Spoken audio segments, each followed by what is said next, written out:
Bonjour à tous, bienvenue dans Poker Actu, le mag. Pour cette première émission, nous vous invitons dans un cadre assez sympathique puisqu'il s'agit du Casino d'Anguin. Et nous avons droit à une soirée un petit peu particulière ayant pour thème James Bond, l'espion le plus célèbre du monde, à une mission un peu spéciale aujourd'hui. Il s'agit de lever des fonds pour une association caritative. Allez, on y va. Ce mois-ci, dans Poker Actu, le mag, vous retrouverez nos indiscrétions et vous saurez tout sur l'actualité brûlante du poker. Dans notre dossier, nous parlerons du poker caritatif. Nous vous proposerons le portrait d'un joueur célèbre, ce sera Elki. Nous reviendrons sur un coup intéressant et vous aurez droit à notre analyse technique. On enchaînera ensuite avec le zapping. Patrick Antonius ne connaît pas la crise. Le joueur professionnel finlandais vient de battre son record de gains en dépassant les 4 millions de dollars amassés, et ce, en seulement 4 mois cette année. Une performance d'autant plus étonnante qu'Antonius affronte régulièrement les meilleurs joueurs du circuit, comme Phil Ivey, Gus Hansen ou encore Tom Dwan. Il a notamment terminé une session en empochant près de 700 000 $ en seulement 6 heures de jeu. La star du basket, Allen Iverson, s'est vu interdire l'accès de 2 casinos de Détroit. Le joueur des Pistons s'est fait renvoyer suite à ses comportements plus qu'outrageux aux tables de jeu. Selon plusieurs témoins, non seulement il perdrait beaucoup, mais serait mauvais perdant.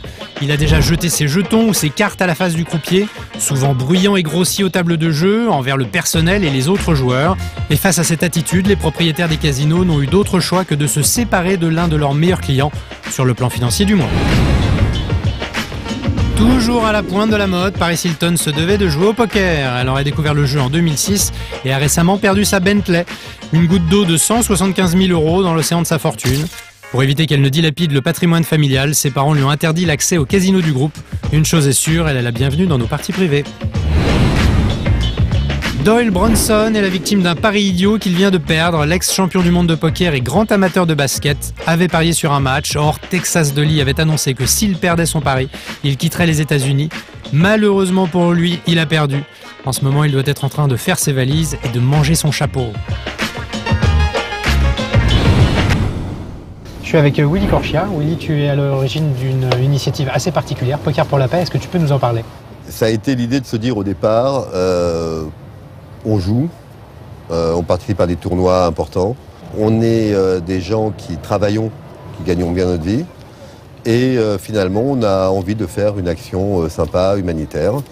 Donc j'ai réuni au départ 7 ou 8 joueurs qui étaient à mon avis de très bons joueurs de tournoi, et de se dire, eh bien, on va reverser un pourcentage de nos gains sur tous les tournois qu'on fait à une association humanitaire.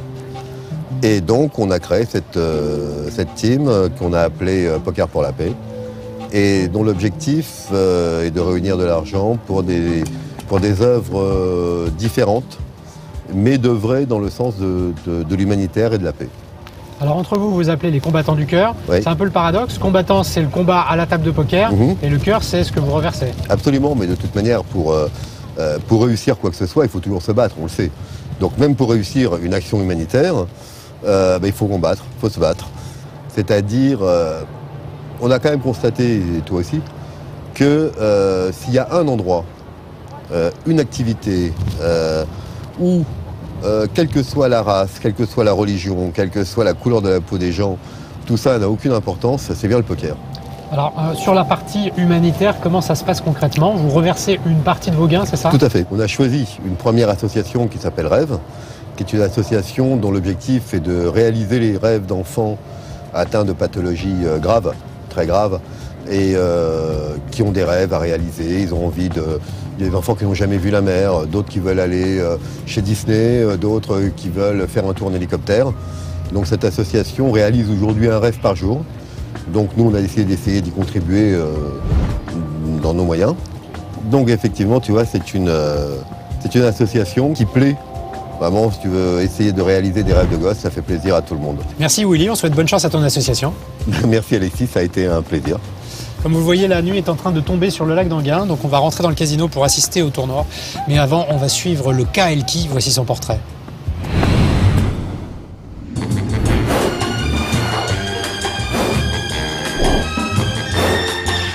Viens voir les comédiens, voir les musiciens, voir les magiciens qui arrivent, viens voir les comédiens.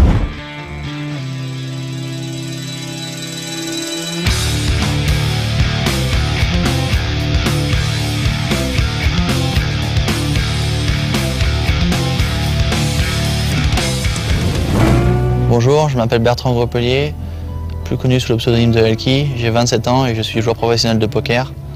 Mon gros avantage au poker, c'est ma capacité d'adaptation. Et le gros désavantage au poker, je pense que j'en ai pas encore beaucoup, mais personnellement, des fois, je suis un petit peu trop naïf.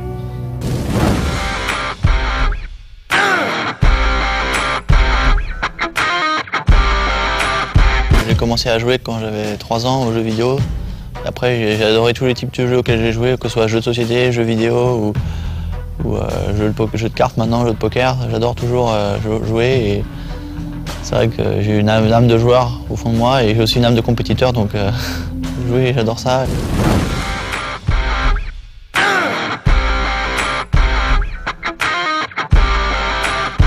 Le fait de starifier les joueurs de poker, c'est pas forcément toujours très drôle, ça dépend en fait. C'est vrai que des fois on a pas mal d'obligations. Maintenant le poker m'a amené beaucoup de choses, donc c'est vrai qu'en quelque sorte j'essaie d'être le meilleur ambassadeur possible et de rendre aussi et de faire plaisir à tous ceux qui me suivent et voilà.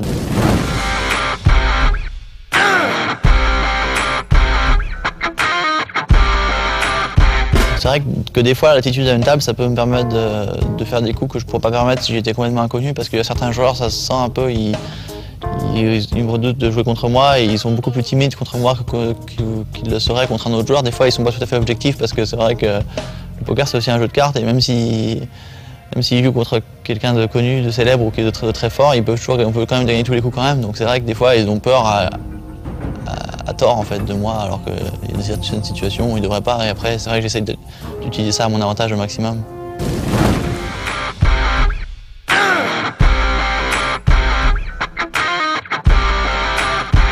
Oui, la part de bluff existe toujours dans mon jeu, c'est sûr. Je pense que c'est important de toute façon au poker de varier son jeu au maximum, surtout pour que les autres puissent s'adapter en fait. Le poker c'est beaucoup d'adaptation, donc pour empêcher que les adversaires s'adaptent, il faut toujours avoir un certain pourcentage de bluff dans son jeu. Après, il faut essayer de l'appliquer aux bonnes situations contre les joueurs les plus faibles, parce qu'il y a certains joueurs qui sont très difficiles à bluffer, surtout les Français d'ailleurs en fait. Et donc il faut essayer de bluffer de manière intelligente, pas bluffer juste pour bluffer, mais bluffer vraiment quand la situation est correcte.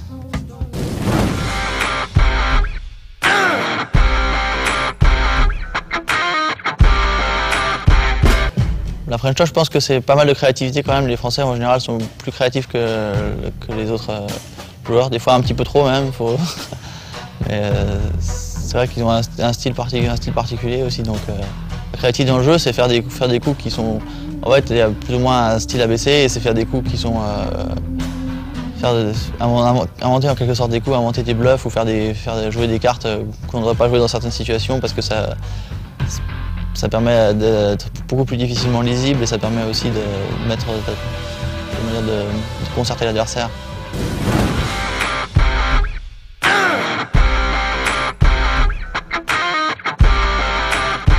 En fait, pour un joueur de poker, l'argent, ça ne doit pas être trop important parce que ça ne doit pas prendre le pas sur le jeu, sinon après c'est vrai que ça peut nous déconcentrer et si on se rend compte de toutes les implications financières qu'ont certains coups, en fait, on ne les jouerait pas, ou on jouerait de façon beaucoup plus prudente. Et je joue au poker à la base vraiment par amour du jeu et pas parce que ça me rapporte beaucoup d'argent. Le fait que ça rapporte de l'argent, évidemment, c'est un bonus et j'en profite, mais j'aurais aimé le jeu quoi qu'il arrive, je pense. Moi personnellement, je pense que c'est une erreur de se mettre au poker uniquement parce que pour l'attrait financier, je pense qu'il faut qu'ils aient une passion pour le jeu à la base et que le jeu les intéresse et que en lui-même, et qu'après l'argent ça va être un bonus en quelque sorte, parce que si on adore le jeu et qu'on est compétiteur à la base et qu'on veut gagner, on finira par gagner et l'argent viendra. Je pense pas qu'il faut mettre ça dans le sens inverse.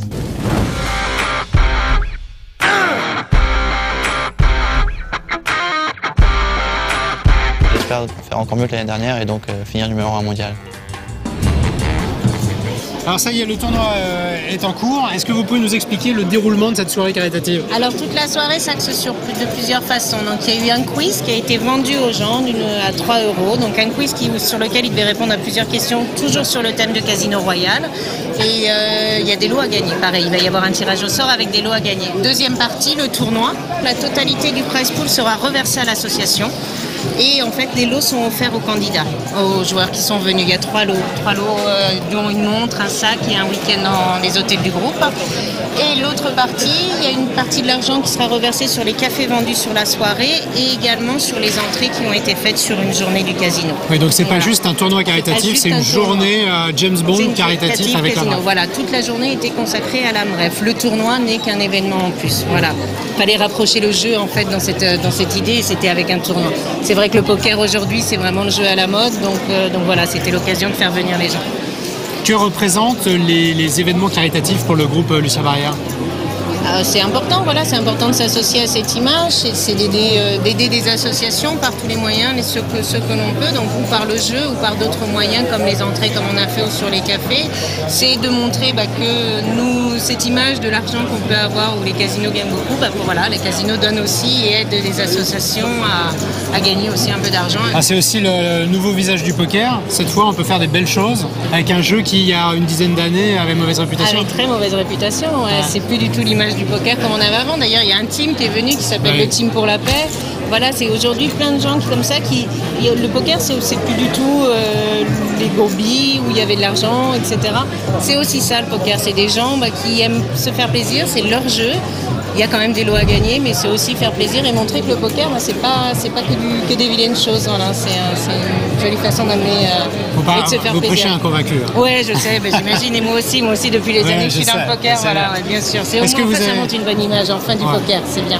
Est-ce que vous avez d'autres projets caritatifs au sein du groupe? Alors pour le moment, je ne crois pas. En tout cas, pas nous pour les tournois, mais je pense que c'est vraiment quelque chose qui serait à refaire. Voilà. Après, a priori, ça a plu, ça a amené un petit peu de monde, et je pense qu'on pourrait faire encore à plus grande échelle, etc. Maintenant que les gens connaissent un peu. Et oui, bien sûr, je pense qu'on sera amené à le refaire avec cette association ou une autre, pourquoi pas. Ouais. On vous souhaite bonne chance. Alors. Merci beaucoup. Merci à vous. Merci. Et oui, le poker a changé d'image. Fini les arrière-salles enfumées, les tiplouches et les flingues sur la table. Le poker s'est racheté une conduite, il devient fréquentable. Et on a même pu se rendre compte que les joueurs avaient un cœur. Les tournois de charité se sont multipliés et l'on en trouve désormais sur tous les continents. La France n'est pas en reste puisque de nombreuses initiatives ont pu voir le jour. Les 2 grands groupes de casinos de l'Hexagone ont notamment été à l'origine de plusieurs événements intéressants. L'été dernier, à Cannes, le Charity Poker Festival avait réuni quelques grands noms du cinéma afin de collecter des fonds pour une œuvre humanitaire. C'est une association qui s'appelle Enfants et Santé et qui s'occupe de réunir le plus de fonds possible pour les maladies orphelines. Rien n'avait été négligé pour donner à cet événement tout le faste qu'il mérite.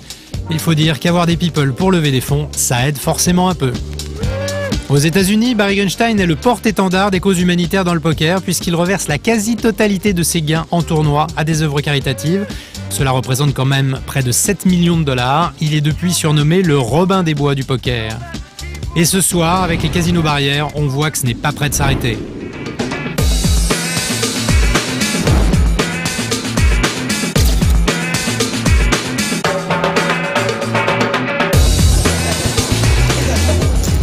Oh. Allez, on a tout gagné.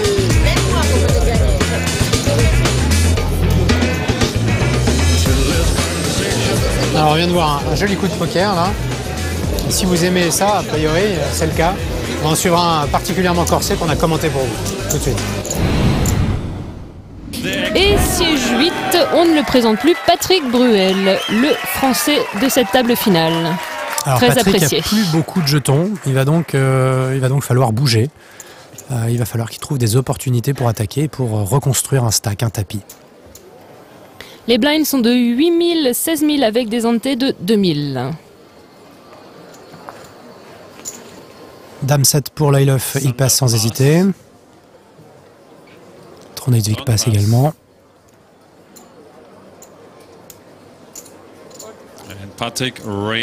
Relance donc avec une paire de 10 de la part de Patrick Bruel. Une relance assez standard.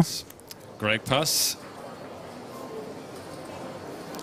Adam pass. Nicolas pass. Small blind pass. Donc il ne reste plus que la big blind à parler, soit Mark Telcher, qui risque de défendre sa big blind avec As-9. C'est pas vraiment une défense de big blind, parce que Patrick a relancé d'une position assez précoce, donc il peut être crédité comme d'une bonne main. Mais effectivement, Mark Telcher a investi une partie de la relance. Voilà, il a eu un discount sur voilà, sur cette exactement, main. c'est tout à fait ça. Donc il va essayer de voir le flop. C'est un joueur très agressif, qui a une bonne lecture du jeu post-flop. Donc As-9, ça se joue. Ouais. So we've got two players with seed and a flop. Donc 2 joueurs.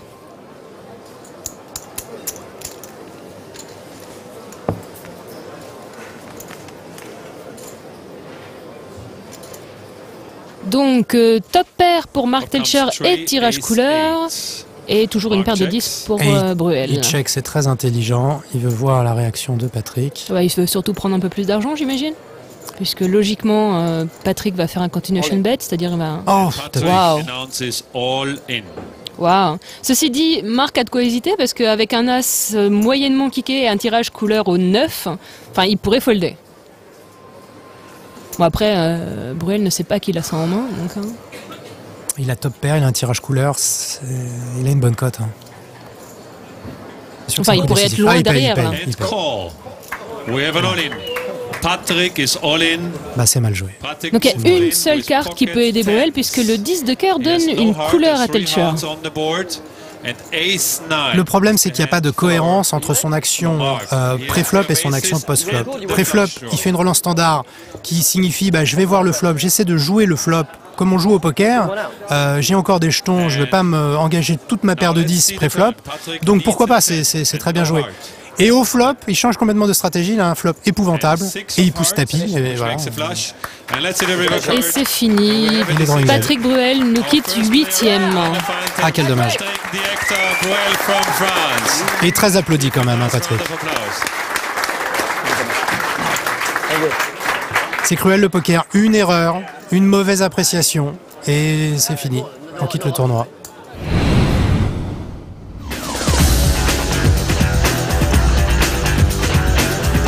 Apparemment, je me prends pour James Bond. Il manquait la jolie voiture, la voici, et la jolie femme, la voici également. Bonjour Katerina. Bonsoir. Pourquoi avoir décidé de soutenir la MREF? C'est un amour que ça date de 3 ans. J'avais choisi la MREF pour le travail qu'il fait en Afrique. Et donc, ils ont demandé, eux, de devenir ambassadrice. Et c'était sûrement le plus grand rôle de ma vie. Beaucoup de larmes. 3 ans des choses magnifiques en Afrique et 3 ans des choses horribles. Pour la première fois, je pense, dans un casino, on va perdre de l'argent avec le sourire. Voilà, parce que tout l'argent sera pour la MREF. Alors justement, quel est le point de départ de cette idée de lancer un tournoi de poker pour la MREF? Alors, on peut dire que c'est un peu à la mode aujourd'hui de dire un tournoi de poker. Et tout, quand même, c'est parti aussi grâce au groupe des James Bond Fan Club. Parce qu'ils avaient des contacts avec des casinos. Ils ont dit pourquoi on n'organise pas une soirée Casino Royal dans un casino. C'est une idée un peu bizarre parce qu'on connaît les lois qu'ils ont dans un casino. Et un casino, normalement, c'est un endroit pour s'amuser avec l'argent. Et donc j'ai trouvé, et surtout ils ont trouvé que pour les casinos, on peut aussi faire des choses bien. Alors maintenant je m'adresse à l'actrice. Est-ce que c'est pas un peu dangereux d'associer son image au poker?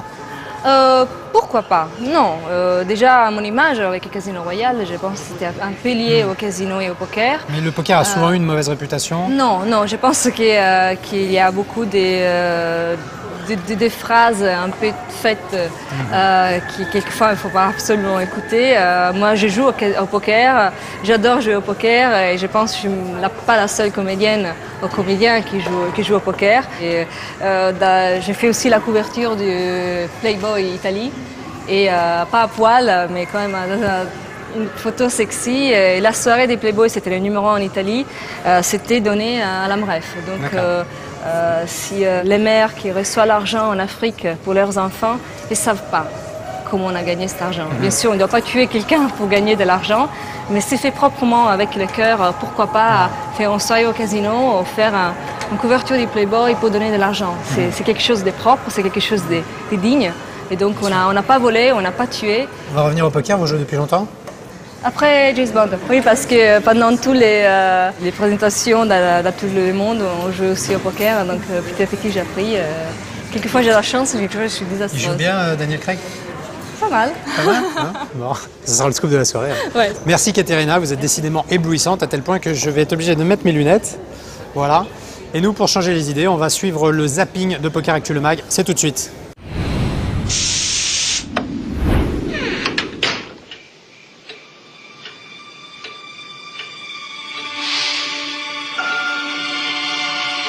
I got nothing. Don't worry about it. Sydney, home. Hey, you! Warning, Ted Wildcard reminds you, 3 of a kind beats 2 pair, full house beats a flush, and an angry dad, well, he'll beat you straight up. Introducing Wildcard, a new scent from Tag. 3.5 ounces of Vegas in a can. Au milieu de la place Gralin, une partie de poker. Curieuse idée d'étudiant nantais en lunettes noires qui s'était installé là mardi soir le temps d'une partie de Wild Poker Tour, un concours de poker sauvage, concept novateur, sorti de leur imagination, et ce n'est qu'un début. Leur prochaine étape, disent-ils, sera le Château des Ducs. À la prochaine! Fast-paced poker, gorgeous girls, No Limit Texas Hold'em in the first ever Strip Poker Invitational. I'm your host, Carmen Electra, joining you as 6 stunning women risk bearing it all for a shot at $50,000. Tonight, we kick off the first leg of this Strip Poker Tour in sunny Los Angeles, California.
Bon, bah c'est pas encore ce soir que je repartirai avec, c'est pas grave, hein, je tenterai ma chance une autre fois.